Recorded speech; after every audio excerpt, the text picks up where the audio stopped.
Hi, this is Jen. I'm back, and I wanted to show you the first strategy to solve the coin in a jar problem, which is to make a tape diagram. In case you didn't watch the first video, or in case you forgot the context is I have coins in a jar. The question is how many nickels, dimes, and quarters are there in the jar? And the clues are for every two nickels, there are three dimes. For every two dimes, there are five quarters. There are 500 quarters in total. So, looking here, I would help your student to identify the ratio relationships that they can use to help them solve this problem. So, one ratio relationship is the ratio of nickels and dimes, which is 2 to 3. And the next ratio, which is 2 dimes to 5 quarters. 2 dimes to 5 quarters. And right here we see what makes this problem hard. What makes this problem hard is that I've got 3 dimes in one ratio, but I have 2 dimes in the other ratio, and I can't compare ratios because those values are not the same. So what I need to do is I need to find a common value for dimes.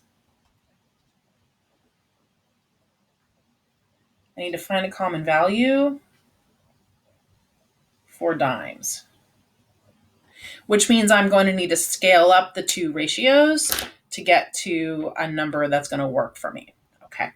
So 3 and 2 are actually really friendly numbers. The number that I'm going to use with 3 and with 2 is going to be 6. So I'm going to scale up to get from 3 up to 6. I multiply that by 2. So I need to do the same thing with the nickels. 2 times 2 is 4. So the ratio 2 to 3, an equivalent ratio is 4 to 6. That 4 to 6 ratio is going to be more helpful. Okay.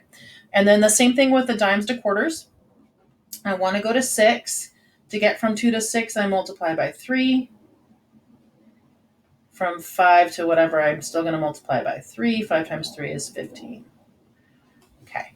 So now we see a ratio that I can combine. I can do a ratio of nickels to dimes to quarters, which is 4 to 6 to 15. All right, now we can get started. So a tape diagram is something you might not have ever, I guess I'll leave it here. You might not have ever seen before. A tape diagram is a visual representation of a ratio relationship. And well, let me get it set up and then I'll kind of describe to you my thinking. I can't talk and write at the same time. Okay, so nickels, Nickels, and we have dimes, and we have quarters. Okay, all right. So my nickels, the number in my ratio is 4. So I'm going to make a tape, which is just a long rectangle. That is 4 parts long. And then the part of my ratio that's dimes is 6. So I'm going to make a tape that is 6 parts long.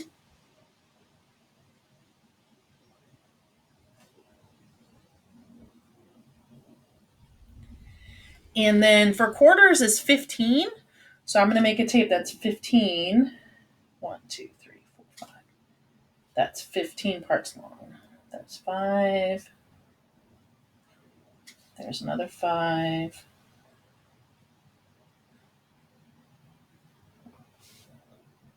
2, 3, 4, 5, 6, 10, 12, 13. Perfect. Okay. So I've got 4 nickels, 6 dimes, 15 quarters. This does not literally mean 4 individual nickels and 6 individual dimes and 15 individual quarters. This is parts. And so with ratios, the reason that tape diagrams are useful in teaching ratio relationships is that it is a visual picture of how how the ratio looks and feels.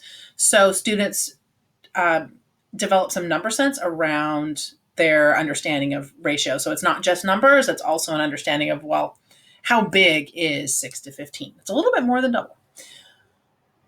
Right. So the other thing that I know is that all of these parts together is 500 coins total. Okay. So there are 4 and 6 is 10 and 15 is 25. So there's 25 parts, and all of those 25 parts together get me up to 500. All right. So then what a student would need to do next is figure out, well, how many coins are in each part. I could set it up with long division, 500 divided by 25. If a student chose to do that, great. In sixth grade, though, I really am trying to help them think flexibly and creatively with their numbers. And 500 divided by 25, that's like thinking about how many quarters go into $5, which is actually pretty easy. And it's what a normal adult human would do in trying to do this division problem. This is not something, I mean, you might whip out your cell phone and use your calculator, but if you're not going to use a calculator, you're not going to do long division. You're going to do it more like this. So $5 or 500 is 500s. 1, 2, 3, one more. 500s, and each of those divided by 25.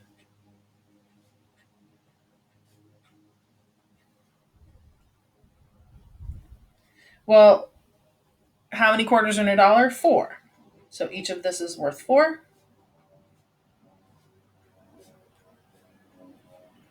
So my total, 5 times 4, which is 20. So each part has 20 coins in it. The way we show that in the tape diagram, 20, 20, 20, 20. So I've got 4 times 20,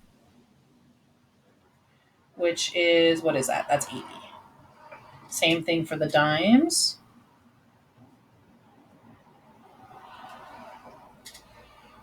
6 times 20, which is 120. Same thing with the quarters. I don't really want to write all those in, so I put a dot, dot, dot. So we've got 15 times 20, which is 300. All right. And then I would definitely double check that 80 plus 120 plus 300 really does equal 500. 80 and 120 together are, what is that, 200? Plus 300, which really does equal 500. So we do have the right number of coins. I would also encourage your student to go back and double check that we still have a ratio of 2 to 3. So 80 to, so the nickels to dimes, move that down a little bit maybe. Nickels to dimes of, what is it, 80 to 120 really does go down to 2 to 3. And it does 80 divided by, if we divide them both by 40, if we scale this down by 40, or we reduce it using more steps that are equivalent to 40, we do see that reduces down to 2 to 3. So the ratio of nickels to dimes is correct. And then I would also encourage your student to do the same check with the ratio of dimes to quarters to show that 120 to 300 is equivalent to, I lost my place, 2 to 5. Okay. So we have, our answer is we have 80 nickels, 120 dimes, and 300 quarters in the jar. All right. I will say that a tape diagram is not the most efficient strategy for solving a problem like this. It does involve a lot of representations. I had to kind of do two different things, or kind of three different things. First of all, I had to get in my first step, I had to get a ratio that I could work with. Then I had to draw the tape diagram, and then I had to do the math to figure out do the calculations. I'm sorry, because all of this whole thing is math. So I'm just doing the calculation to figure out how much each part was worth. Um, so if your student is frustrated that this strategy takes too long, there are other strategies that I would definitely show for sixth graders. But for a sixth grader who is in the process of developing the number sense and is still making the transition from being a really concrete thinker to a more abstract thinker, the visual representation of this tape diagram helps bridge that gap. So for some students, this is a really powerful strategy that can help develop their learning. In my next video, I'm going to show you another strategy that's a little bit more efficient about making a big table. So come back and watch that. Thanks.